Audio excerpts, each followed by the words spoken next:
পাঠক পাঠিকা চ্যানেলে আপনাদেরকে স্বাগতম। আমি শেখ আজমাইন জুনাইদ। আজকে আপনাদেরকে শোনাবো হুমায়ুন আহমেদের উপন্যাস তুমি আমায় ডেকেছিলে ছুরির নিমন্ত্রণে। আজ প্রথম পর্ব। নবনী অনেকক্ষণ থেকে হাঁটছে, কতক্ষণ সে জানে না। তার হাতে ঘড়ি নেই, এরকম অজপাড়া গায়ে ঘড়ির দরকারও নেই। তবে গায়ে চাদর থাকলে ভালো হতো। শীত লাগতে শুরু করেছে। কিছুক্ষণ আগেও শীত ছিল না, এখন ঝপ করে শীত পড়ে গেছে। নবনী মনে মনে বলল, বাহ, আশ্চর্য তো। মনে মনে বলার প্রয়োজন ছিল না, চেঁচিয়েও বলা যেত। আশেপাশে কেউ নেই। তার পরনে সবুজ রঙের সিল্কের শাড়ি। সিল্কের শাড়ি সে কখনোই পরে না। শীতের সময় সিল্ক পরলে গায়ে হিম হিম ভাব হয়, ভালো লাগে না। সবুজ রংটাও তার পছন্দ না। তার ধারণা সবুজ গাছেদের রং, এই রং তাদেরই থাকা উচিত।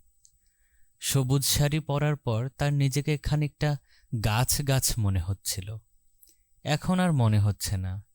শীত লাগছে, গাছেদের নিশ্চয়ই শীত লাগে না।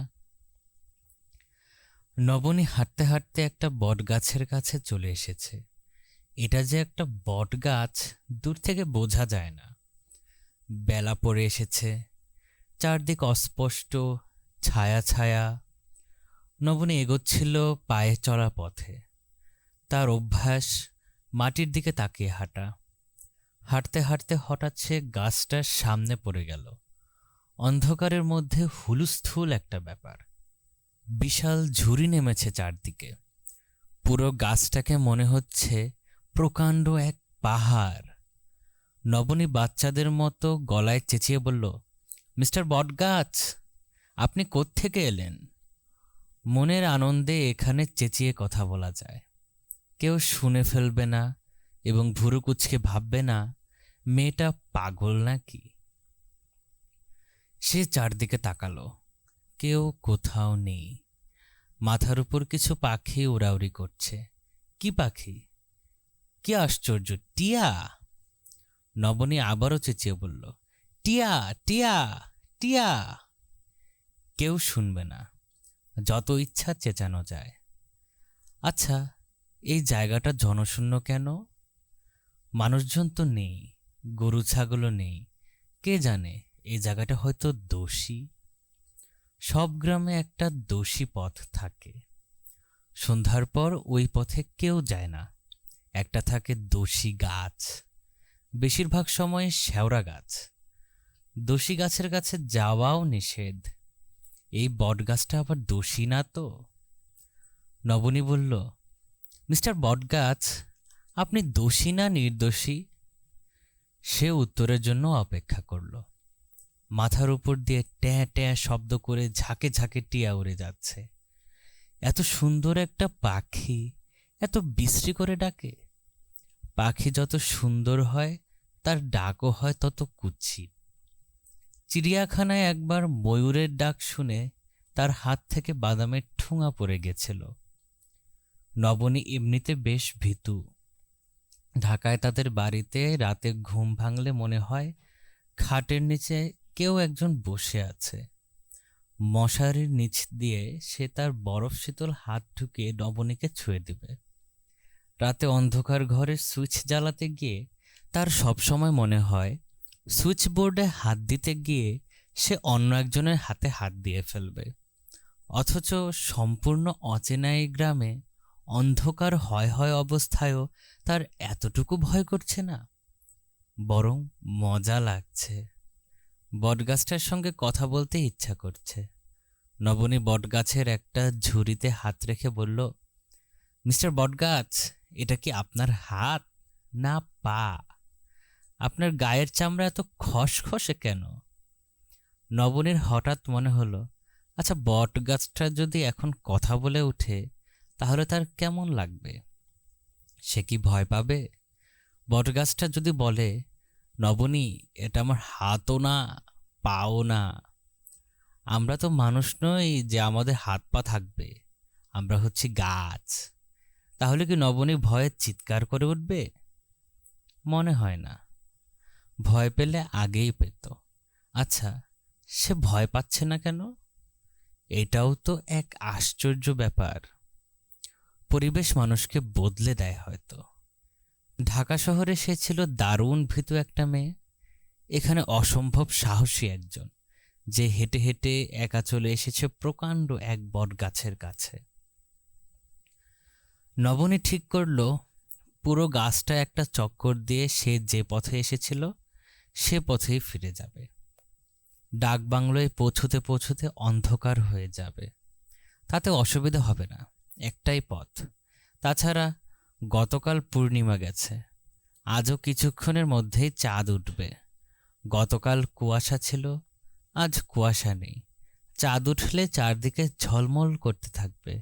নবনী আগে লক্ষ্য করেনি, হঠাৎ লক্ষ্য করল বটগাছের গুড়িটা বাঁধানো। চারদিকে ঝুরি নেমেছে বলে বাঁধানো গুড়ি চোখে পড়ছে না। এমন জংলা জায়গায় একটা প্রাচীন গাছকে কে বাঁধিয়ে রেখেছে? কেউ কি এখানে এসে বসে? এখন কি কেউ চুপচাপ বসে আছে? নবনীর হঠাৎ একটু ভয় ধরে গেল, গা কেঁপে গেল। দ্রুত অন্ধকার হয়ে আসছে, গাছটাকে এখন আর ভালো লাগছে না। টিয়া পাখির শব্দ কানে বাজছে, মনে হচ্ছে এরা এখন অনেক নিচু দিয়ে উঠছে। একটা পাখি তো প্রায় নবনীর চুল ছুঁয়ে গেল। নবনীকে দেখে পাখিগুলো কি বিরক্ত হচ্ছে? আচ্ছা, কেউ কি নিঃশ্বাস ফেলল? নবনী পরিষ্কার নিঃশ্বাস ফেলার শব্দ শুনল। তার নিজের নিঃশ্বাস ফেলার শব্দই কি সে শুনছে? নবনী দাঁড়িয়ে পড়েছে। তার মনে হচ্ছে সে একা একা আর ডাক বাংলোয় ফিরতে পারবে না। তার সব সাহস চলে গেছে। এখন হয়তো সে পথই খুঁজে পাবে না। বটের ঝুড়ির আড়াল থেকে কে যেন কাশল, একবার না, পরপর দুবার। নবনী দারুণ চমকে বলল, কে কে ওখানে? গাছের বাঁধানো গুড়িতে পা তুলে গুটিসুটি মেরে কে যেন বসে আছে। তার গায়ের চাদরটা পর্যন্ত দেখা যাচ্ছে খয়েরি। নবনী উঁচু গলায় বলল, কে ওখানে বসে আছে? জি, আমি। বের হয়ে আসুন দয়া করে। লোকটা যদি জবাব দিতে আরেকটু দেরি করত তাহলে কি কাণ্ড হতো কে জানে। নবনী হয়তো হার্ট ফেল করত। গাছের ঝুড়ির ভেতর দিয়ে প্রায় হামাগুড়ি দিয়ে লোকটা বের হচ্ছে। দেখে ভয় পাওয়ার মতো চেহারা না, 25-30 বছরের একজন মানুষ, পরনে পাজামা পাঞ্জাবি, গায়ে খয়েরি রঙের চাদর, চোখে চশমা। তাকে দেখে মনে হচ্ছে নবনী যেমন ভয় পেয়েছে সেও ভয় পেয়েছে। কেমন মুখ কাচুমাচু করে খানিকটা কুঁজো ভঙ্গিতে দাঁড়িয়ে আছে। ভালো মতো তাকাচ্ছেও না নবনীর দিকে। ভালো মতো তাকালে দেখতে পেত পৃথিবীর সবচেয়ে রূপবতী তরুণীটি তার সামনে দাঁড়িয়ে আছে। নবনী বলল, আপনি কে? জি, আমার নাম মনিউদ্দিন। এখানে কি করছিলেন? কিছু করছিলাম না, বসেছিলাম। আপনি কি করেন? আমি মাস্টারি করি। School master? জি না, আমি কলেজে শিক্ষকতা করি। নবনী কঠিন গলায় বলল, আমাকে বলা হয়েছে এখানে কোনো কলেজ নেই। কলেজটা পাশের গ্রামে, মাঝে একটা নদী আছে, শিবসা নদী। শিবসা নদীর ওই পারে কলেজ, মমিনুন্নেসা মেমোরিয়াল কলেজ। আপনার ওই কলেজ ওই গ্রামে? আপনি এখানে বসে আছেন কেন? নবনী জেরা করার ভঙ্গিতে প্রশ্ন করছে, ধমকের সুরে প্রশ্ন, যেন ভীতমুখে দাঁড়িয়ে থাকা যুবকটি আসামি, সে ফরিয়াদি পক্ষের উকিল। কলেজের একজন শিক্ষকের সঙ্গে এভাবে কথা বলা যায় না হয়তো, কিন্তু নবনীর খুব রাগ লাগছে। লোকটা কেন তাকে ভয় দেখালো? কথার জবাব দিচ্ছেন না কেন? আপনি ঘাপটি মেরে এই গাছের নিচে বসে কি করছিলেন? কিছু করছিলাম না, চুপচাপ বসেছিলাম। ধ্যান করছিলেন নাকি? মবিনুদ্দিন জবাব দিল না। কয়েকবার কাশল। এখনও সে মেয়েটার দিকে তাকাচ্ছে না। নবনী বলল, আপনি আমাকে দারুণ ভয় পাইয়ে দিয়েছেন। এত ভয় আমি জীবনে পাইনি। যাই হোক, আপনি আমাকে দয়া করে একটু এগিয়ে দিন, আমার ভয় কাটছে না। আমি ফিশারিজের ডাকবাংলোয় উঠেছি। জি, আমি জানি। আপনি মন্ত্রী সাহেবের বড় মেয়ে। নবনীর ভয় কেটে গেল। লোকটি তাকে চিনতে পেরেছে। ভয় কাটার জন্য এই যথেষ্ট। তাছাড়া কথা বলছে খুব ভদ্র ভঙ্গিতে। কলেজের টিচাররা এত ভদ্র ভঙ্গিতে কথা বলে না, তারা খিটখিটি ধরনের হয়। কে জানে, গ্রামের কলেজের টিচাররা হয়তো এরকম। কিংবা এও হতে পারে লোকটা তাকে চিনতে পেরেছে বলেই এত ভদ্রভাবে কথা বলছে। লোকটার সঙ্গে এতটা খারাপ ব্যবহার করা উচিত হয়নি। পরে সবাইকে বলে বেড়াবে মন্ত্রীর মেয়ে আমাকে ধমক দিয়েছে। কেউ বুঝবে না। মন্ত্রীর মেয়ে না হলেও নবনী এই পরিস্থিতিতে এভাবেই কথা বলতো। নবনী গলার স্বর স্বাভাবিক করে ফেলে বলল, চলুন যাই। আমাকে এগিয়ে দিতে আপনার অসুবিধা নেই তো? জি না। আপনার সঙ্গে আমি রেগে রেগে কথা বলছিলাম, আপনি কিছু মনে করবেন না। আসলে আমি খুব ভয় পেয়েছিলাম, তারপর ভয়টা কেটে গেল। হঠাৎ ভয় কাটলে মানুষ রেগে যায়, এই থিওরিটা কি আপনি জানেন? মুবিন জবাব দিল না। সে মাথা নিচু করে হাঁটছে। নবনী যাচ্ছে আগে আগে, সে তার পেছনে পেছনে। একটু দূরত্ব নিয়ে হাঁটছে। নবনী পরিস্থিতি সহজ করার জন্য বলল, আমি যে গাছটার সঙ্গে কথা বলছিলাম তা কি শুনতে পেয়েছিলেন? জি। কি বলছিলাম বলুন তো? আপনি বলছিলেন, মিস্টার বটগাছ, আপনি কোত্থেকে এলেন? আপনি আমার কথা শুনে অবাক হননি? জি না। অবাক হননি কেন?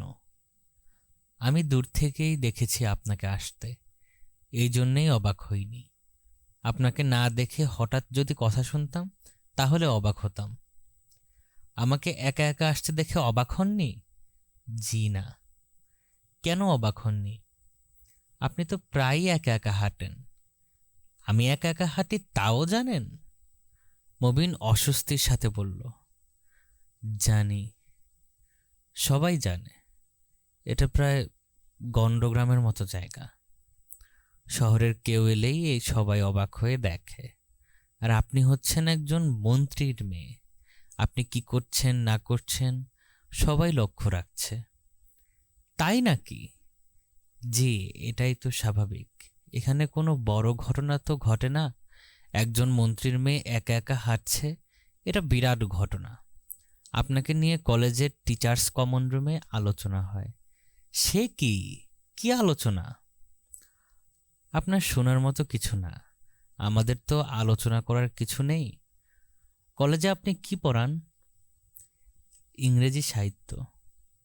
আপনাদের এটা কি ডিগ্রি কলেজ?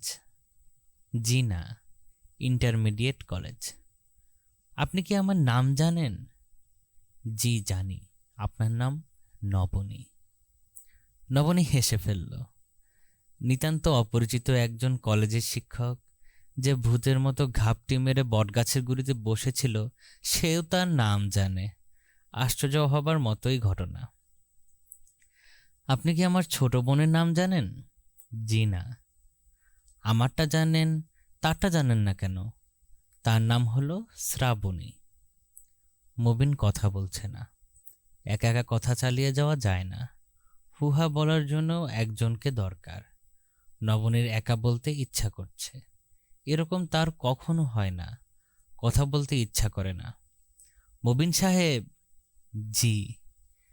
আমার ছোট বোনের নামটা আপনার কাছে কেমন লাগলো তা তো বললেন না। সুন্দর নাম। শ্রাবণ মাসে জন্মেছে বলে শ্রাবণী। ও কি বলে জানেন? ও বলে, ভাগ্যিস আমার ভাদ্র মাসে জন্ম হয়নি। ভাদ্র মাসে জন্ম হলে আমার নাম হতো ভাদ্রী। নবনী হাসছে, আনন্দিত ভঙ্গিতে হাসছে। তারা বড় রাস্তায় উঠে এলো। এখন আর পথ হারানোর ভয় নেই। সোজা পথ, চোখ বন্ধ করেও চলে যাওয়া যাবে। নবনী বলল, মেনি থ্যাঙ্কস। আপনাকে আর আসতে হবে না, এখন আমি যেতে পারবো।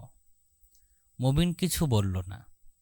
নবনী বলল, আপনাকে ডাকবাংলোয় নিয়ে চা খাইয়ে দিতে পারতাম, তা করতে পারছি না। আজ আমাকে বাবার কাছ থেকে বকা খেতে হবে। আপনাকে নিয়ে গেলে আপনিও বকা খাবেন। রেগে গেলে বাবা সবাইকে বকেন, টমিকেও বকেন। টমি হলো আমাদের কুকুর।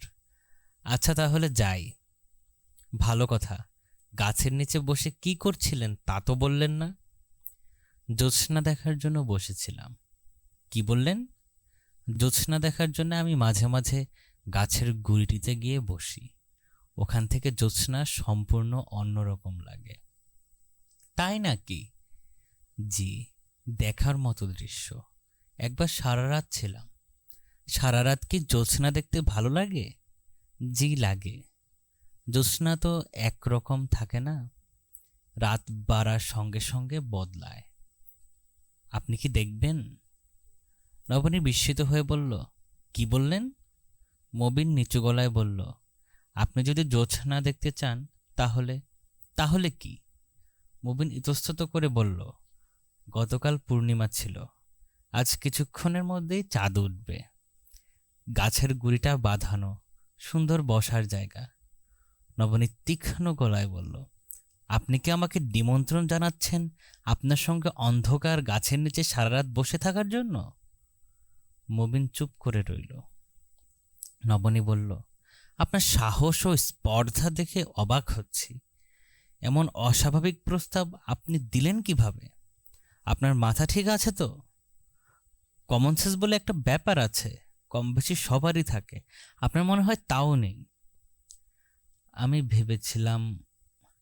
কি ভেবেছিলেন আপনি? আপনার প্রস্তাবে আমি কি আশ্চর্য, কি সুন্দর প্রস্তাব বলে লাফিয়ে উঠব, তারপর গাছের নিচে সারা রাত বসে থাকব? আপনার কি যেন নাম বলেছিলেন? মবিন উদ্দিন। শুনুন মবিন উদ্দিন সাহেব, আপনি আমাকে অনেক দূর এগিয়ে দিয়েছেন। আপনাকে ধন্যবাদ। জ্যোৎস্না দেখার নিমন্ত্রণের জন্যও ধন্যবাদ।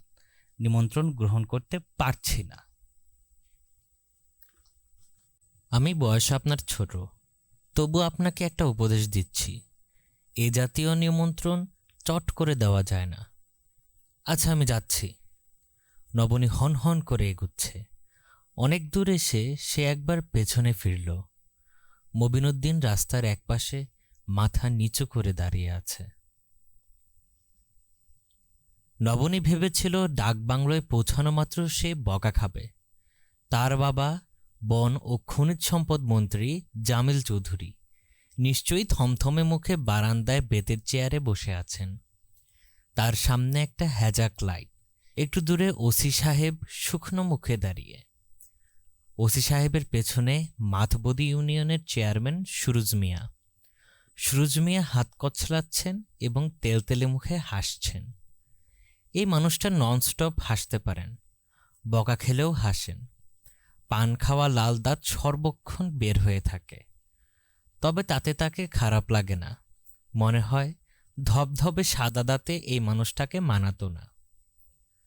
নবনীর খোঁজে নিশ্চয়ই লোকজন বের হয়ে গেছে। ডাকবাংলোর সামনে পুলিশের দুজন সেন্ট্রি থাকে, তারা নবনীর খোঁজে গেছে। ঝোপঝাড়ে 5 ব্যাটারি টর্চের আলো ফেলছে। 4 জন আনসারের একটা দল আছে, তারাও নিশ্চয়ই বের হয়েছে। নবনীর মা জাহানারা অস্থির হয়ে পড়েছেন, তার বুক ধরফর করছে। সামান্য উত্তেজনাতেই তার বুক ধরফর করে। নবনী যা ভেবে রেখেছে তার কিছুই হলো না। আজ দিনটা বোধহয় তার জন্যে শুভ। জামিল সাহেব বারান্দায় বসা, তার মুখ গম্ভীর নয়, হাসি। ওসি সাহেব অ্যাটেনশন হয়ে দাঁড়িয়ে আছেন। সুরুজ মিয়ার পান খাওয়া লাল দাঁত দেখা যাচ্ছে। গেট দিয়ে ঢোকার সময় সেন্ট্রির পুলিশ দুজন একসঙ্গে স্যালুট দিল। নবনীর অস্বস্তি লাগছে। এরা সব সময় তাকে স্যালুট দেয় কেন? সে তো কেউ না। তার চেয়ে বড় কথা, স্যালুট দিলে নবনীর কি করণীয়? সে কি হাত তুলে সালাম নেবে, না মাথা ঝুঁকিয়ে হাসবে? বাবাকে জিজ্ঞেস করা দরকার, কখনো মনে থাকে না। জামিল সাহেব মেয়েকে দেখে উঁচু গলায় বললেন, কাণ্ড দেখে যা। নবনী কাছে এসে কাণ্ড দেখল। জামিল সাহেবের পায়ের কাছে প্রকাণ্ড এক চিতল মাছ ধরফর করছে। নবনী বলল, কি সর্বনাশ, এত বড় মাছ হয়? সুরুজ মিয়া হাসি মুখে বললেন, হয় আম্মা, কসিত হয়। এরে বলে রাজ চিতল, গলাটা লাল। স্যারের ভাগ্যে মাছটা ছিল। নবনী বলল, আপনি এনেছেন এই মাছ? জি আম্মা, সামান্য জিনিসে স্যার খুশি হবেন ভাবি নাই। স্যার খুশি হয়েছেন। আমার একেবারে চোখে পানি এসে গেছে। সুরুজ মিয়ার চোখে আবার পানি এসে গেছে, সত্যি সত্যি পানি। একজন বয়স্ক লোক, যার মাথার বেশিরভাগ চুল পাকা, সে এত সহজে কেঁদে ফেলতে পারে? নবনী ভেবে পাচ্ছে না, এ লোকটা আসলেই কাঁদছে, না যে কোনো পরিস্থিতিতে চোখে পানি আনার দুর্লভ ক্ষমতা আয়ত্ত করেছে। জামিল সাহেব দরাজ গলায় বললেন, খুশি হবারই কথা। এত বড় মাছ আজকাল তো চোখে পড়ে না। মাছটার ওজন কত হবে বলে মনে হয়? ওজন করায়নি স্যার। ওজন করায় নিয়ে আসি? না, থাক থাক, দরকার নেই। অবশ্যই দরকার আছে স্যার, আপনার মুখের কথা হুকুমের বাবা। ওসি সাহেব, মাছটা ধরেন তো, একলা পারবো না। দুজন মাছের উপর ঝাঁপিয়ে পড়ল। শূন্যে ঝুলিয়ে যে দ্রুততার সঙ্গে বের হয়ে গেল, তাতে মনে হয় আগামী কয়েক সেকেন্ডের মধ্যে ওজন না নিলে একটা বিপর্যয় ঘটে যাবে। জামিল সাহেব মেয়ের দিকে তাকিয়ে হাসলেন। হাসতে হাসতে বললেন, তোর জন্য একটা সারপ্রাইজ আছে। কি সারপ্রাইজ? বস আমার পাশে, এখন অনুমান কর। আমার এমএসসি রেজাল্ট দিয়েছে। উহু, শাহেদ এসেছে। কি বললে? হ্যাঁ, শাহেদ। আমি চেয়ারম্যান সুরুজ মিয়ার সঙ্গে গল্প করছিলাম, হঠাৎ দেখি সুটকেস হাতে হেলতে দুলতে কে যেন আসছে। চেহারা দেখছি, তারপরেও বিশ্বাস হচ্ছে না। যা, ভেতরে যা। নবনী ভেতরে গেল না, বসে রইল। বাবার সামনে থেকে উঠে যেতে এখন লজ্জা লাগছে। জামিল সাহেব বললেন, কি এখন খুশি তো? যা, ভেতরে যা। নবনী নিচু গলায় বলল, যাব। তারা তো কিছু নেই। জামিল সাহেব সিগারেটের প্যাকেট বের করতে করতে আনন্দিত গলায় বললেন, ছোটখাটো ব্যাপার নিয়ে তোরা যে ঝগড়া মাঝে মধ্যে করিস, আমি রীতিমতো আতঙ্কগ্রস্ত হই। তোদের বিয়ের ঝামেলা আমি এবার চুকিয়ে ফেলব, আর দেরি করা যাবে না। বাবা, তোমাকে তো বলেছি রেজাল্ট না হলে বিয়ে করব না। আচ্ছা, সেটা দেখা যাবে। রেজাল্টের খুব বেশি দেরি আছে বলে তো মনে হয় না। এই সপ্তাহেই বের হবার কথা না? মা, আমাকে কফি দিতে বলতো। নবনী উঠে গেল। ঘরের ভেতর ঢুকতে তার লজ্জা লাগছে।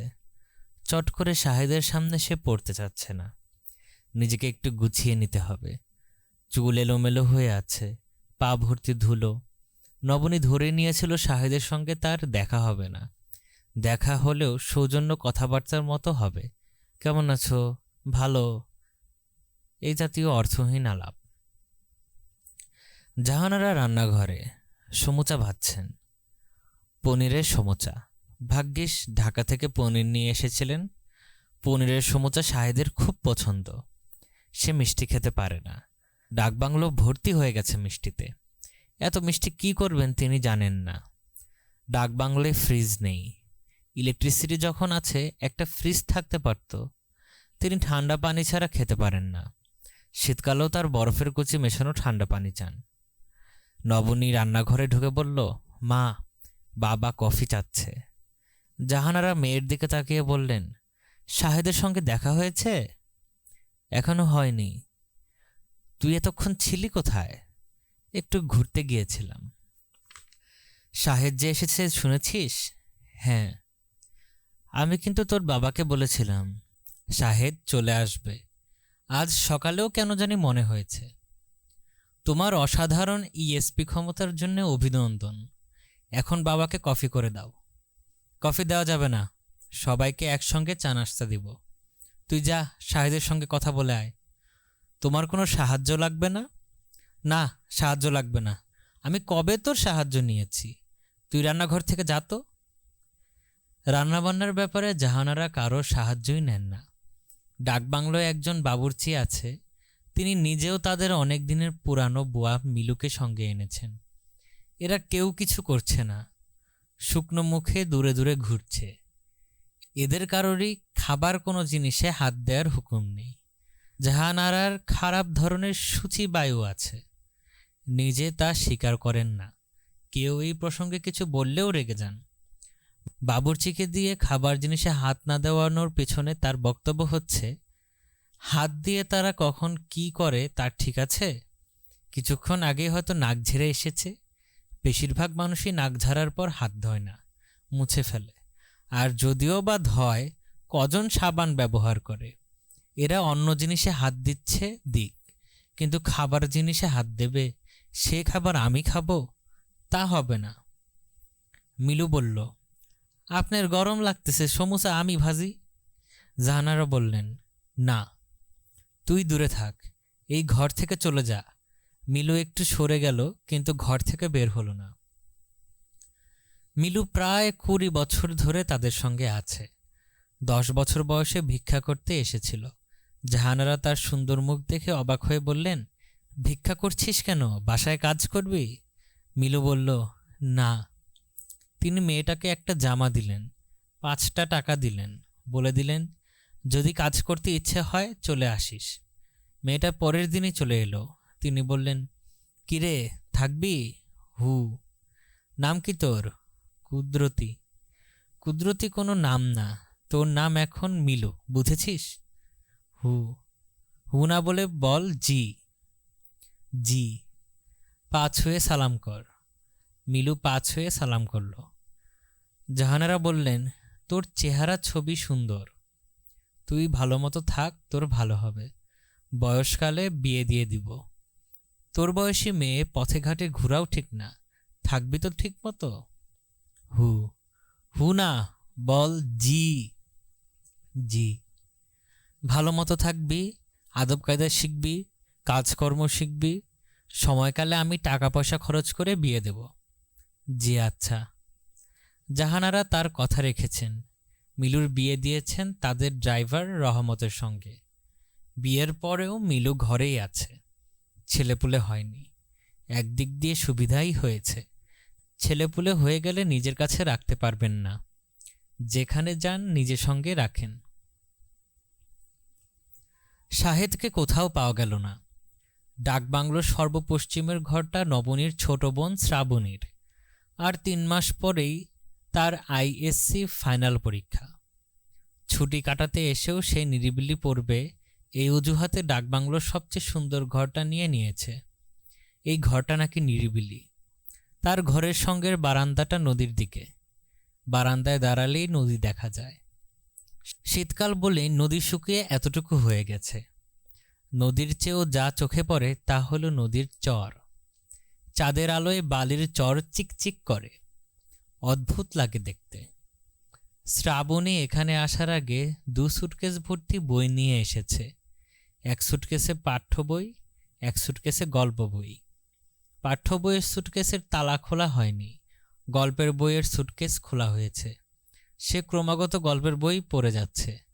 প্রতিটি বই তার আগেই পড়া, একবার না কয়েকবার করে পড়া। তারপরেও এমনভাবে পড়ছে যেন নতুন বই। নবনী ঘরে ঢুকে দেখল শ্রাবণী খাটে পা ঝুলিয়ে অদ্ভুত ভঙ্গিতে বসে আছে। তার হাতে বই, গলায় লাল রঙা মাফলার। শ্রাবণীর গলায় লাল রঙা মাফলারের মানে হলো টনসিলের সমস্যা হয়েছে। কিছুদিন পর পর তার টনসিলের সমস্যা হয়, ঢোক গিলতে পারে না। সে কাউকেই কিছু বলে না। একটা লাল মাফলার গলায় পেঁচিয়ে খাওয়া দাওয়া বন্ধ করে দেয়। নবনী বলল, তোর কি গলা ব্যথা? শ্রাবণী বই থেকে মাথা না তুলে বলল, হু। জ্বর আসেনি তো? গাল লাল লাগছে। এসেছে 101.5। কি পড়ছিস? নির্বাচিত ভূতের গল্প। এখন পড়ছি পরশুরামের মহেশের মহাযাত্রা। আজ কি সারাদিনই বই পড়লি? হু। মাঝখানে একবার বাবা মাছ দেখতে ডাকলেন, মাছ দেখলাম। বাবাকে খুশি করার জন্য বিকট চিৎকার দিলাম, ও মা গো! এটা কি মাছ নাকি? ওয়াক থু, মাছ এত বড় হয়? নবনী হেসে ফেলল। শ্রাবণী হাসল না, পা নাচাতে লাগলো। নবনী বলল, যতদিন যাচ্ছে তুই ততই একটা ইন্টারেস্টিং ক্যারেক্টার হয়ে দাঁড়াচ্ছিস। ব্যাপারটা কেউ লক্ষ্য করছে না। শ্রাবণী হাই তুলতে তুলতে বলল, কেউ যে করছে না তা না, কেউ কেউ করছে। আচ্ছা আপা, এখন তুমি যাও। ভূতের গল্প এক নাগারে পড়তে হয়, মাঝখানে ইন্টারাপশন হলে পড়াই মাটি। মনে হচ্ছে তুমি শাহিদ ভাইকে খুঁজছ, খুঁজে না পেয়ে বিব্রত বোধ করছো। কাউকে মুখ ফুটে জিজ্ঞেসও করতে পারছো না। উনি গোসল করার জন্য কুয়োতলায় গেছেন। ডাকবাংলো একটা কুয়া আছে, তুমি জানো কি না জানি না। কুয়ার পানি অসম্ভব পরিষ্কার। শাহেদ ভাই সেই পরিষ্কার পানিতে গা ধুবেন। এই ঠান্ডায় কুয়ার পানি? হ্যাঁ, উনার যেহেতু টনসিলের সমস্যা নেই, ঠান্ডা পানিতে কিছু হবে না। কুয়ার পানিতে গোসলের বুদ্ধি কি তুই দিয়েছিস? শ্রাবণী পা নাচাতে নাচাতে বলল, হু। গতকাল কুয়ার পানিতে আমি গোসল করে ঠান্ডা লাগিয়েছি, আজ লাগাবেন শাহিদ ভাই। আপা, এখন কি তুমি যাবে? গল্পটা শেষ করতে চাই। তুমি এক কাজ করো, কুয়ার পাড়ে চলে যাও। আমার বারান্দা দিয়ে নামার সিঁড়ি আছে, এসো, তোমাকে দেখিয়ে দিচ্ছি। দেখাতে হবে না। নবনী কি করবে ঠিক ভেবে পেল না। শেষ পর্যন্ত কুয়াতলার দিকে রওনা হলো। ডাকবাংলোর জায়গাটা অনেক বড়, কাঁটাতার দিয়ে ঘেরা। পেছনে রীতিমতো আম কাঁঠালের বাগান। নবনীরা দুদিন পার করে দিয়েছে, এখনও ডাকবাংলোর চারপাশে ভালো করে দেখা হয়নি। সে জানতই না এদের কুয়াতলাও আছে। ডাকবাংলোয় সাধারণত কুয়া থাকে না। শাহিদ গোসল শেষ করে হিহি করে কাঁপছে, তার গায়ে মোটা টাওয়েল। শাহেদ একা নয়, ডাকবাংলোর কেয়ারটেকার দাঁড়িয়ে আছে, তার হাতে হারিকেন। মালিও আছে, সে এতক্ষণ পানি তুলে দিচ্ছিল। নবনী কুয়াতলার পাশে এসে দাঁড়ালো, সহজ গলায় বলল, কেমন আছো? শাহেদ বলল, খুব খারাপ আছি। শ্রাবণীর কথা শুনে পুরোপুরি বিভ্রান্ত হয়েছি। সে বলেছে কুয়ার পানি গরম। আমি সরল মনে বিশ্বাস করেছি। বললেই তো ওরা গরম পানি করে দিত। তা তো দিতই। তোমার আসতে অসুবিধা হয়নি? হয়েছে, অনেক ঝামেলা করে আসতে হলো। এলে কেন ঝামেলা করে? শাহেদ হাসল। নবনী চোখ ফিরিয়ে নিতে গিয়েও নিতে পারল না। মনে মনে ভাবল, এত সুন্দর করে মানুষ হাসে কিভাবে? আমি হঠাৎ উপস্থিত হয়ে খুশি হয়েছ তো? নবনী জবাব দিল না। সে প্রচণ্ড খুশি হয়ে গেছে। তার এত আনন্দ হচ্ছে, ভাগ্যিস কেউ তা বুঝতে পারছে না। নবনী চায় না কেউ বুঝে ফেলুক। আমি আসব এটা নিশ্চয়ই আশা করনি? না। খুশি হয়েছ কিনা তা তো বললে না। নবনী হালকা গলায় বলল, প্রচণ্ড রাগ করেছি, রাগে অন্ধ হয়ে গেছি। কেন এলে? বলেই হেসে ফেলল। নবনী কেয়ারটেকারের হাত থেকে হারিকেন নিয়েছে। সে যাচ্ছে আগে, শাহেদ পেছনে পেছনে আসছে। নবনী, আমি যে হঠাৎ এখানে এসে তোমাকে চমকে দেব তা আগে থেকে ঠিক করা, সব প্রি প্ল্যান্ড। প্রচণ্ড রকম ঝগড়া তোমার সঙ্গে হলো, সেই ঝগড়াও কিন্তু প্ল্যানের একটা অংশ, যাতে তুমি ধারণা করো আমি আসব না। অবশ্যই পুরো ব্যাপারটা আমি যেভাবে চেয়েছিলাম সেভাবে হয়নি। তুমি কিভাবে চেয়েছিলে? আমি ঠিক করে রেখেছিলাম গভীর রাতে উপস্থিত হব। তুমি যখন ঘুমিয়ে পড়েছ, আমি তোমাকে ঘুম থেকে ডেকে তুলে খুব ক্যাজুয়াল ভঙ্গিতে বলবো, এক গ্লাস ঠান্ডা পানি দাও তো নবনী। হা হা হা। নবনী বলল, আমি তোমার সঙ্গে অকারণে ঝগড়া করেছি, তুমি কিছু মনে করো না। আমি লজ্জিত, খুব লজ্জিত। আমি ক্ষমা প্রার্থনা করে তোমার কাছে একটা দীর্ঘ চিঠি লিখেছি। আমি কিন্তু কোনো চিঠি পাইনি। তুমি পাওনি, কারণ আমি চিঠি পাঠাইনি। চিঠি এখানেই আছে। পড়তে পারবো? দেখতে পারবে, কিন্তু পড়তে পারবে না। পড়তেই যদি না পারি তাহলে দেখে কি লাভ? আমি 18 পাতার একটা চিঠি লিখেছি, এটা জানবে। চিঠি না দেখলে কি করে বুঝবে? সত্যি 18 পাতার চিঠি? হু, বলো কি? আমি তো শুদ্ধ বাংলায় 18টা লাইন লিখতে পারি না। বাংলা চিঠিপত্র লিখতে গিয়ে যা সমস্যা হচ্ছে, একজন সেক্রেটারি রেখেছি, সে নাকি বাংলায় অনার্স করেছে। মজার ব্যাপার হচ্ছে, সে আমার চেয়েও কম বাংলা জানে। সেদিন আমাকে এসে জিজ্ঞেস করলো, স্যার, অ্যাকসেপ্টেন্সের সুন্দর বাংলা কি হবে? তুমি কি বললে? আমি কিছুই বললাম না, ওর দিকে রাগি রাগি চোখে তাকিয়ে রইলাম। অ্যাকসেপ্টেন্সের সুন্দর বাংলা যদি আমি জানতাম, তাহলে ওকে 5,000 টাকা মাইনে দিয়ে রাখতাম।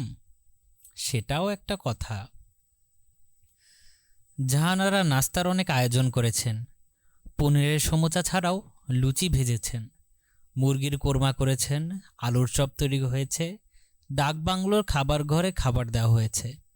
সবাই গোল হয়ে বসেছে। টেবিলটা বেশি বড়, মনে হচ্ছে কনফারেন্স রুম। তারা যেন খেতে বসেনি, জরুরি আলোচনায় বসেছে। শ্রাবণীর গলায় মাফলার নেই, মনে হয় গলা ব্যথা কমেছে। এখন ইলেকট্রিসিটি নেই, হ্যাজাক জ্বলছে। জাহানারা স্বামীর দিকে তাকিয়ে বললেন, আচ্ছা, তোমার ইলেকট্রিসিটি এত ঘন ঘন যায় কেন? আমাদের বলছো কেন? বিদ্যুৎ তো আমার দপ্তর না, আমার হলো বন এবং খনিজ সম্পদ।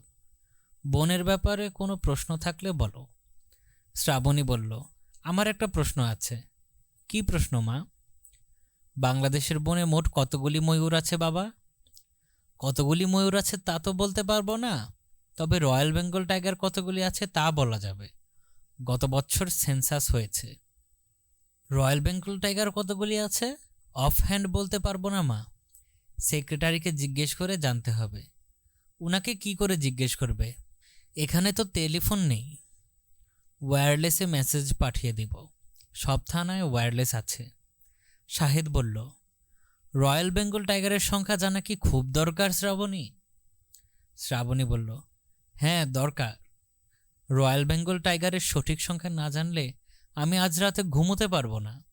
জামিল সাহেব হো হো করে হেসে উঠলেন। সুরুজ মিয়া মাছ নিয়ে ফিরে এসেছেন। মাছের ওজন হয়েছে 41 কেজি। জামিল সাহেব বললেন, বাহ বাহ, 1 মণের বেশি, খুবই আশ্চর্য ব্যাপার। সুরুজ মিয়া বললেন, পাল্লা পাথর নিয়ে এসেছি, আপনার সামনে একবার মাপব।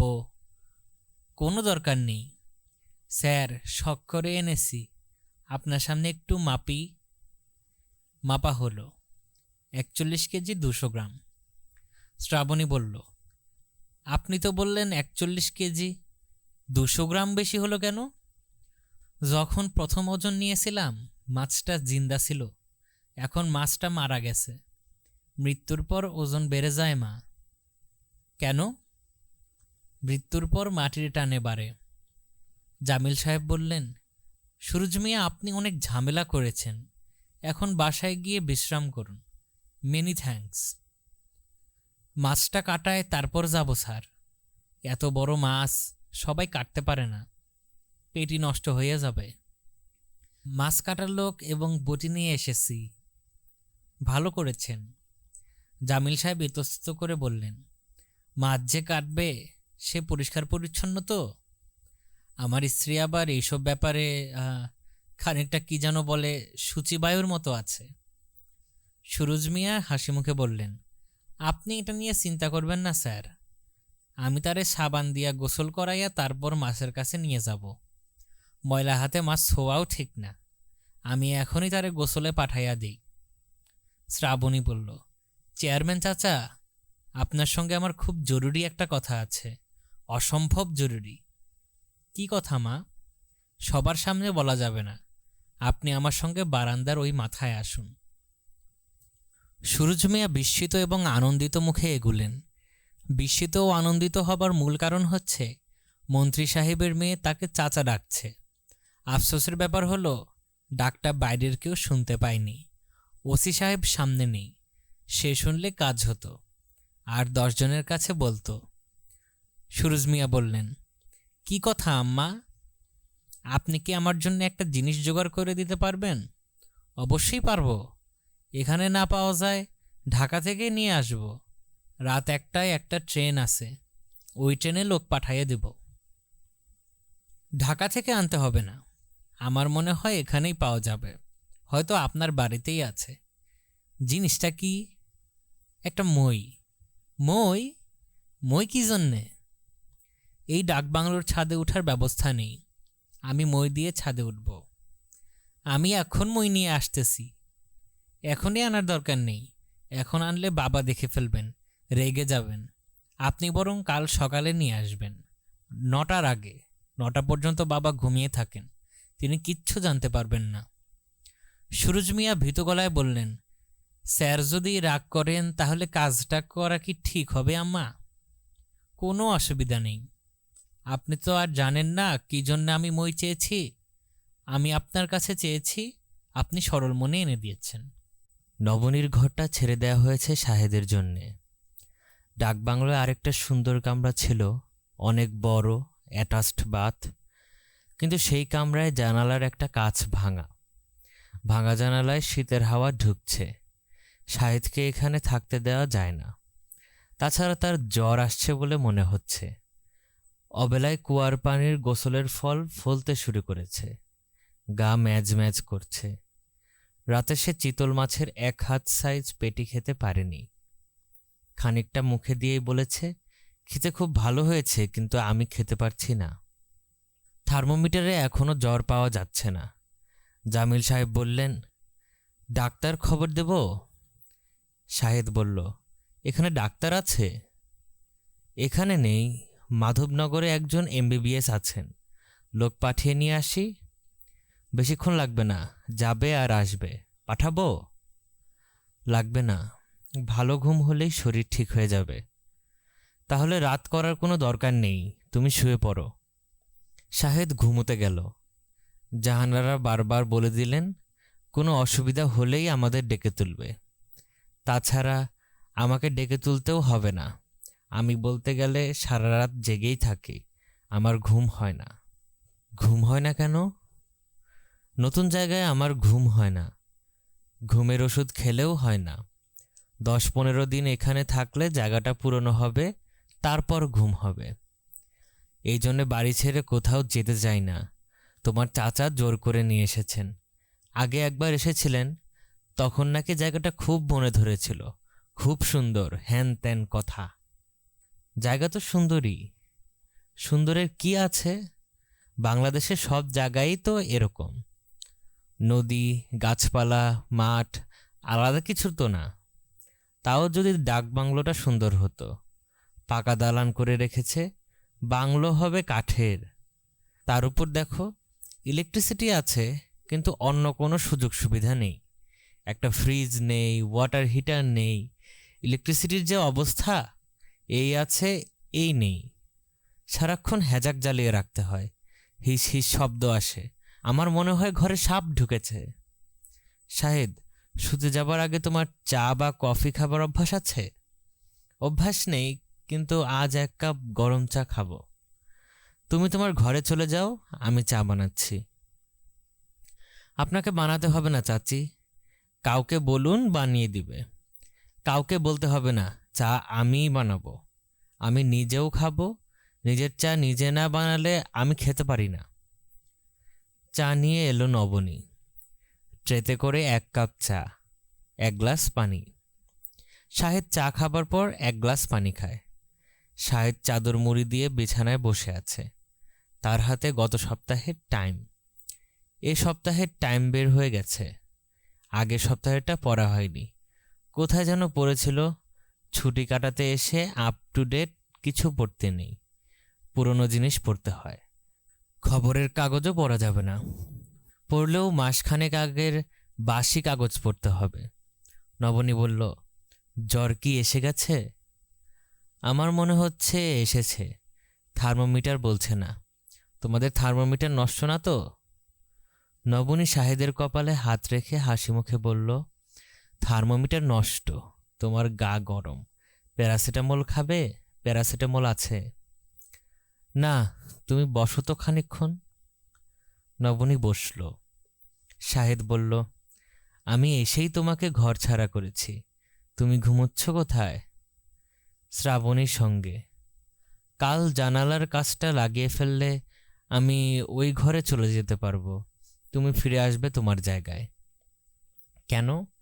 আমার ঘরে থাকতে কি তোমার ভালো লাগছে না? লাগছে, তবে আরো ভালো লাগতো যদি তুমিও থাকতে। নবনী অন্যদিকে মুখ ফিরিয়ে নিল। শাহেদ এত সহজভাবে এমন সব কথা বলে যে দারুণ অস্বস্তি লাগে। যদিও অস্বস্তি লাগার হয়তো কিছু নেই, এ ধরনের কথা বলার অধিকার শাহেদের আছে। নবনী, কি গম্ভীর হয়ে আছো কেন? একটু আগে যা বললাম তা শুনে মেজাজ খারাপ হয়ে গেল নাকি? না, মনে হচ্ছে মেজাজ কিছুটা খারাপ হয়েছে। আমি তোমার সঙ্গে খুব ভয়ে ভয়ে চলি। এমন সুপার সেন্সিটিভ মেয়ে। তোমার উচিত ছিল ভিক্টোরিয়ান যুগে জন্মানো। তুমি ভুল সময়ে জন্মেছ। চা ঠান্ডা হচ্ছে, চা খাও। খাচ্ছি। চা খেতে খেতে কঠিন সুরে তোমাকে কিছু কথা বলবো। রাগ করো আর যাই করো। রাগ করব না, বলো কি বলবে? সত্যি রাগ করবে না? না। তোমার মধ্যে এক ধরনের অদ্ভুত সূচিবায়ু আছে। এই সূচিবায়ু থাকাটা কি উচিত? আমার এমন কিছু নেই। শায়দ হাসতে হাসতে বলল, আছে, খুব ভালোভাবেই আছে। তুমি নিজেও তা জানো। এই কারণে তুমি নিজেও নিজের কাছে ছোট হয়ে থাকো, সংকুচিত হয়ে থাকো। গতবার আমার সঙ্গে যে ঝগড়াটা করলে, কেন করলে? আমি তো বলেছি আমি লজ্জিত, দুঃখিত। যত লজ্জিত বা যত দুঃখিতই হও, এরকম পরিস্থিতি হলে তুমি আবারও ঝগড়া করবে, কান্নাকাটি করবে, অথচ কত সামান্য ব্যাপার। আমি স্বীকার করছি সামান্য ব্যাপার।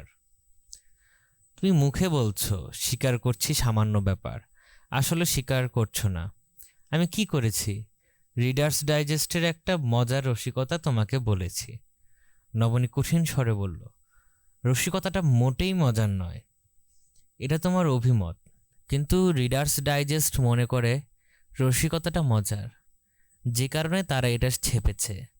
রসিকতাটা হলো, একবার তো বলেছ, আবার কেন? আবারও শোনো এবং আমাকে বলো, এটা শুনে হইচই করার এবং কান্নাকাটি করার মানেটা কি? আমি গল্পের প্রতিটি স্টেপ ভেঙে ভেঙে বলবো। একজন রূপবতী তরুণী মেয়ে পার্টিতে গিয়েছে। সেখানে তার হঠাৎ বাথরুম পেল। সে, নবনী কঠিন মুখে বলল, প্লিজ স্টপ ইট। শাহেদ চুপ করে গেল, নিঃশব্দে চা শেষ করল। খানিকক্ষণ দুজনেই চুপচাপ বসে থাকার পর আবার স্বাভাবিক ভঙ্গিতে কথা শুরু হলো। শাহেদ বলল, তোমাদের ছুটি কেমন কাটছে? খুব ভালো কাটছে। এক একজন এক একজনের মতো ছুটি কাটাচ্ছে। শ্রাবণী এই দুদিন তার নিজের ঘর থেকে বের হয়নি, গল্পের বই পড়ে যাচ্ছে। মা এই 2 দিন রান্নাঘরে কাটিয়েছেন। বাবা বারান্দায় বসে বিভিন্ন লোকজনের সঙ্গে আলাপ করছেন। আর তুমি তুমি কি করছো? আমি একা একা ঘুরে বেড়াচ্ছি। এক এক দিন এক এক জায়গায় যাচ্ছি। আজ কোথায় গিয়েছিলে? আজ একটা প্রাচীন বটগাছ দেখে এসেছি। তোমাকে নিয়ে একদিন যাব। ইন্টারেস্টিং বটগাছ। ইন্টারেস্টিং কোন অর্থে? বিশাল অর্থে। তাছাড়া বটগাছের গুড়ি বাঁধানো, ঝুড়ি নেমে অদ্ভুত দেখাচ্ছে। বটগাছ ছাড়া আর কি দেখলে? টিয়া পাখি দেখলাম, ঝাঁকে ঝাঁকে টিয়া পাখি। টিয়া পাখিগুলিকেও কি ইন্টারেস্টিং মনে হয়েছে? না, ওদের দেখে একটু ভয় ভয় লেগেছে।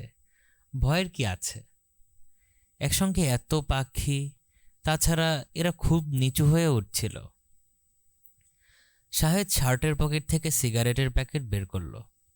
নবনী বিস্মিত হয়ে বলল, তুমি সিগারেট ধরেছ নাকি?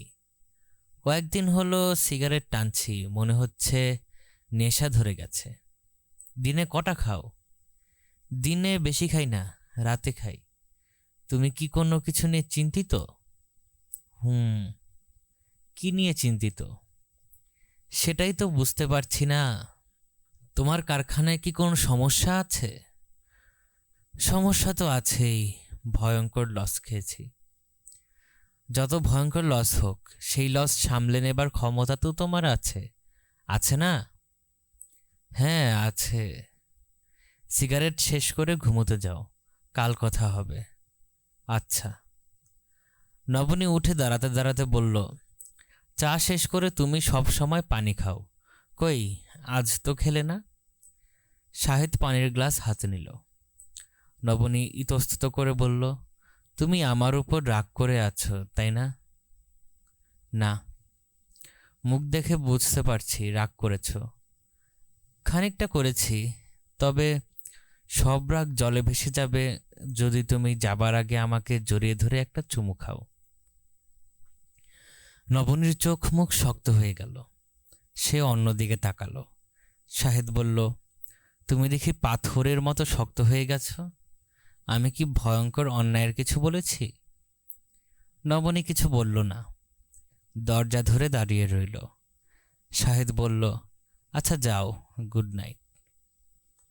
নবনী যন্ত্রের মতো চলে গেল। Good night. বালির সাথে নবনী ছোট বোনের ঘরে ঘুমোতে গেল। দরজায় টোকা দিল। শ্রাবণী জেগে আছে, ঘরে বাতি জ্বলছে, তার নড়াচড়ার শব্দ শোনা যাচ্ছে, কিন্তু সে দরজা খুলছে না। নবনী দরজায় ধাক্কা দিয়ে বলল, এই শ্রাবণী, দরজা খোল, কি হলো তোর? শ্রাবণী দরজা খুলল। তার চোখে মুখে স্পষ্ট বিরক্তি। সে হতাশ গলায় বলল, আপা, তুমি আমার সঙ্গে ঘুমোবে? হ্যাঁ। অসুবিধা আছে? আছে, আমি কারো সঙ্গে ঘুমোতে চাই না, একা ঘুমোতে চাই। যথেষ্ট পাগলামি করেছিস, দরজা থেকে সরে দাঁড়া। শ্রাবণী দরজা থেকে সরে দাঁড়ালো। করুণ গলায় বলল, তুমি কিন্তু দেয়ালের দিকে শোবে, আমি ঘুমোবো বাইরের দিকে, এবং কাল থেকে তুমি অন্য কোথাও থাকার ব্যবস্থা করবে। তোর সমস্যাটা কি? সমস্যা আছে, তুমি বুঝবে না। বুঝিয়ে বললেও বুঝবো না? না, বলে দেখ, বুঝতেও তো পারি। শ্রাবণী হালকা গলায় বলল, আমি তো রাতে এক নাগারে ঘুমাই না আপা। কিছুক্ষণ ঘুমাই, আবার জেগে উঠি, আবার খানিকক্ষণ বই পড়ি, গান শুনি। তুমি বিরক্ত হবে। অবশ্যই বিরক্ত হব, আমার তো শুনেই বিরক্ত লাগছে। এই জন্যেই আমি চাই না তুমি আমার সঙ্গে ঘুমাও, আমি একা থাকতে চাই। নবনী বিছানায় উঠতে উঠতে বলল, গল্পের বই পড়ে তোর মাথা এলোমেলো হয়ে যাচ্ছে, গল্পের বই পড়া তোর বন্ধ করতে হবে। একা একা থাকার অভ্যাসটাও তোর বদলাতে হবে। দুদিন হলো আমরা এখানে এসেছি, দুদিন তুই কি একবারের জন্য ডাকবাংলোর কম্পাউন্ডের বাইরে গিয়েছিস? শ্রাবণী জবাব দিল না, হাসল। নবনী বলল, আয়, বাতি নিভিয়ে শুয়ে পড়ি, শুয়ে শুয়ে গল্প করি। শ্রাবণী বলল, আমার শুতে ইচ্ছে করছে না, এত সকালে আমি কখনো ঘুমোতে যাই না। এক রাতে একটু ব্যতিক্রম হোক। শ্রাবণী বাতি নিভিয়ে ঘুমোতে এলো। দুজনের জন্য একটা লেপ। নবনী হাসতে হাসতে বলল, তোর গায়ের সঙ্গে গা গেলে সমস্যা নেই তো আবার? না, কোনো সমস্যা নেই। শ্রাবণী বোনকে জড়িয়ে ধরল। এখন মনে হচ্ছে বোনের সঙ্গে ঘুমোতে পেরে সে আনন্দিত। নবনী আদুরে গলায় বলল, তুই দিন দিন এত অদ্ভুত হচ্ছিস কেন রে? শ্রাবণী জবাব দিল না। লেপের ভিতর মাথা ঢুকিয়ে নিয়ে খিলখিল করে হাসল। নবনী বলল, এত হাসছিস কেন? তুমি আমার সঙ্গে ঘুমোচ্ছ, আমার ভালো লাগছে তাই হাসছি। একটু আগে তো উল্টো কথা বললি, আমাকে তোর ঘরে আসতেই দিতে চাচ্ছিলি না। শ্রাবণী আরো ভালোভাবে বোনকে জড়িয়ে ধরল। নবনী বলল, হাত ছাড়, দম বন্ধ হয়ে আসছে। হোক দম বন্ধ, হাত ছাড়বো না। তুমি গল্প বলো, গল্প শুনবো। রাত দিন গল্পের বই পড়িস তুই, আর গল্প বলবো আমি? এটা কেমন কথা? বরং তুই তোর পড়া বই থেকে একটা কিছু বল, আমি শুনি। তুমি বলবে, আমি শুনবো। আমি কি বলবো? যা ইচ্ছা বলো। এখানে এসে তোমার কেমন লাগছে সেটা না হয় বলো। তুমি যে একা একা ঘুরে বেড়াও, কোথায় কোথায় গেলে, কি দেখলে? নবনী হাই তুলতে তুলতে বলল, গাছপালা ছাড়া এখানে আর কি আছে? গাছপালা দেখেছি, একটা বিশাল বট গাছ দেখলাম, ঝুড়ি নেমে একাকার, নিচটা বাঁধানো। তোকে নিয়ে একদিন না হয় যাব, ওই বট গাছের বাঁধানো জায়গাটায় বসে জ্যোৎস্না দেখব। খুব নাকি সুন্দর। কে বলেছে খুব সুন্দর? এখানকার কলেজের এক অধ্যাপক, মবিন উদ্দিন না কি যেন নাম। তার সঙ্গে দেখা হলো কোথায়? নবনী গল্পটা বলল, বেশ গুছিয়েই বলল। বলতে গিয়ে লক্ষ্য করল গল্পটা বলতে তার ভালো লাগছে। শ্রাবণী শুনছেও খুব আগ্রহ করে। গল্প শেষ হবার পর শ্রাবণী বলল, তুমি কি অধ্যাপক ভদ্রলোককে খুব কঠিন করে ধমক দিলে? মোটামুটি কঠিনভাবেই দিলাম। ভদ্রলোক কি বললেন? কিছু বলেনি, দাঁড়িয়েছিল চুপচাপ। ধমক দেবার পর তোমার কি মনে হয়নি, আহা কেন ধমক দিলাম? না, মনে হয়নি। ধমক তার প্রাপ্য ছিল। কি করে সে তার সঙ্গে জ্যোৎস্না দেখার জন্য এমন একটা নির্জন জায়গায় যেতে বলে? আমি কিন্তু ভদ্রলোকের কোনো দোষ দেখছি না। দোষ দেখছিস না কেন? শ্রাবণী উঠে বসে হাত বাড়িয়ে টেবিল ল্যাম্প জ্বালালো। মুখ না দেখে কথা বলতে তার ভালো লাগছে না। নবনী বিরক্ত গলায় বলল, বাতি জ্বালিয়েছিস কেন? বাতি নেভা। উহু, অন্ধকারে কথা বলতে ভালো লাগছে না। আপা, তুমি আমার যুক্তি শোনো। যুক্তি শোনার পর তোমার মনে হবে ওই অধ্যাপক ভদ্রলোক কোনো ভুল করেনি, বরং তাকে ধমক দিয়ে তুমি ভুল করেছ। যুক্তি সকালে শুনবো, এখন শুনতে ইচ্ছা করছে না। না, তোমাকে এখনই শুনতে হবে। এই যুক্তি আমার সকালে মনে থাকবে না। রাতের যুক্তি দিনে কাজ করে না। আপা শোনো, ওই অধ্যাপক ভদ্রলোকের কথা থেকেই মনে হচ্ছে তিনি বটগাছের কাছে প্রায়ই আসেন, এখানে বসে জ্যোৎস্না দেখেন। নিশ্চয় জায়গাটা তার অত্যন্ত প্রিয় এবং জ্যোৎস্নাও খুব প্রিয়। তুমি কি অ্যাকসেপ্ট করছো? করছি। ভদ্রলোক বসেছিলেন একা একা। তিনি স্বপ্নেও ভাবেননি তুমি সেখানে উপস্থিত হবে। তিনি হঠাৎ তোমাকে দেখলেন। নির্জন জায়গা, অদ্ভুত পরিবেশ, সেখানে ঠিক স্বপ্ন দৃশ্যের মতো অসম্ভব রূপবতী এক তরুণী উপস্থিত হলো। সাধারণ পরিবেশেই তোমাকে দেখলে লোকজন চমকে যায়। অস্বাভাবিক পরিবেশে তোমাকে দেখে ভদ্রলোক হতভম্ব হয়ে গেলেন। তার মধ্যে এক ধরনের ঘোর সৃষ্টি হলো। তার কাছে এটা বাস্তব দৃশ্য না, এটা হয়ে গেল স্বপ্ন দৃশ্য। তুমি হয়ে গেলে স্বপ্নের একটি মেয়ে। স্বপ্নে যা ইচ্ছা করে তাই বলা যায়। ভদ্রলোক তাই করলেন, তোমাকে নিমন্ত্রণ করলেন জ্যোৎস্না দেখার জন্যে। ব্যাপারটা তোমার কাছে অস্বাভাবিক লাগলেও তার কাছে মোটেও অস্বাভাবিক লাগলো না। কারণ তুমি তো বাস্তবের মেয়ে না, তুমি ছিলে কল্পনার একটি মেয়ে। চুপ কর গাধা, আমি হলাম কল্পনার মেয়ে। সে খুব ভালো করেই জানে আমি কে। আমি ডাকবাংলোয় আছি, আমার নাম পর্যন্ত জানে। জানলেও তুমি তার কাছে বাস্তবের কোনো চরিত্র না। বাস্তবের চরিত্ররা তোমার মতো সুন্দর হয় না। বাস্তবের চরিত্ররা এত সুন্দর করে সেজে একা একা বটগাছের কাছে যায় না, বটগাছের সঙ্গে গল্প করে না। যথেষ্ট হয়েছে, বাতি নিভিয়ে ঘুমোতে গায়। শ্রাবণী বাতি নিভিয়ে শুয়ে পড়ল। হালকা গলায় বলল, তোমার জায়গায় আমি হলে কি করতাম জানো? জানি। বলো তো কি করতাম? তুই বলতি, চলুন যাই, আপনার জ্যোৎস্না দেখে আসি। তারপর বসে থাকতি লোকটার সঙ্গে, আমরা পুলিশ নিয়ে তোকে খুঁজে বের করে আনতাম। শ্রাবণী হাসতে হাসতে বলল, কিছুটা হয়েছে, পুরোপুরি হয়নি। আমি ঠিকই বলতাম চলুন যাই। বটগাছটার কাছে গিয়ে বলতাম, আপনি গিয়ে বসুন, আমি আসছি। ভদ্রলোক বসতেন আর আমি নিঃশব্দে পালিয়ে চলে আসতাম। ভদ্রলোক আর আমাকে খুঁজে পেতেন না। তাতে লাভ কি হতো? ভদ্রলোকের স্বপ্নটা আরও জোরালো করে দিতাম। তার কাছে সারা জীবন মনে হতো তিনি ওই রাতে সুন্দর একটা স্বপ্ন দেখেছেন। নবনী হাই তুলতে তুলতে বলল, গল্পের বই পড়া তোর পুরোপুরি বন্ধ করা উচিত। তোর মাথা এলোমেলো হয়ে গেছে, এখন ঘুমো দেখি। আচ্ছা, ঘুমোচ্ছি। নবনী অবাক হয়ে লক্ষ্য করল শ্রাবণী সত্যি সত্যি ঘুমিয়ে পড়েছে। গাঢ় গম্ভীর ঘুম। নবনীর ঘুম আসছে না, সে জেগে আছে। জানালা দিয়ে জ্যোৎস্নার আলো ঢুকছে, সুন্দর দেখাচ্ছে। শ্রাবণীর সঙ্গে গল্প করতে করতে ভালো লাগছিল। এখন কেমন যেন একা একা লাগছে। শাহিদ কি এখনও জেগে আছে? ঢাকায় সে অনেক রাত জাগত, এখানে কি জাগবে? শরীর খারাপ, শুয়ে পড়েছে নিশ্চয়ই। নবনী খাট থেকে নামল। তার পানির পিপাসা পেয়েছে।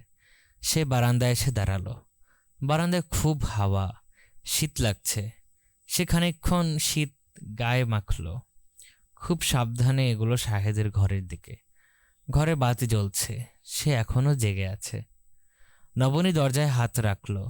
দরজা ভেতর থেকে বন্ধ। সে কি ডাকবে শাহেদকে? নবনী খাবার ঘরের দিকে এগুলো। খাবার ঘরে বাতি জ্বলছে। জাহানরা হাতল বলে একটা চেয়ারে বসে উলের কি যেন বুনছেন। তার পেছনে মিলু বুয়া দাঁড়িয়ে চুল বিনি করে দিচ্ছে। নবনী বলল, মা ঘুমাওনি? না, ঘুম আসছে না। বসে বসে সোয়েটার বুনলে তো ঘুম আসবে না। বিছানায় শুয়ে ঘুমের চেষ্টা করতে হবে। চেষ্টা করে লাভ নেই। তুমি ঘুমোচ্ছ না ভালো কথা, মিলু বুয়াকে জাগিয়ে রেখেছ কেন? তাকে ঘুমোতে দাও। জাহানারা কিছু বললেন না, উল বুনেই যেতে লাগলেন। মিলু নবনীর দিকে তাকিয়ে ইশারায় আর কিছু না বলার জন্য অনুরোধ করল। আপনারা শুনছিলেন হুমায়ুন আহমেদের উপন্যাস তুমি আমায় ডেকেছিলে ছুটির নিমন্ত্রণে। আজ ছিল প্রথম পর্ব। পরবর্তী পর্ব দেখার জন্য আমন্ত্রণ জানিয়ে আজ শেষ করছি। ধন্যবাদ।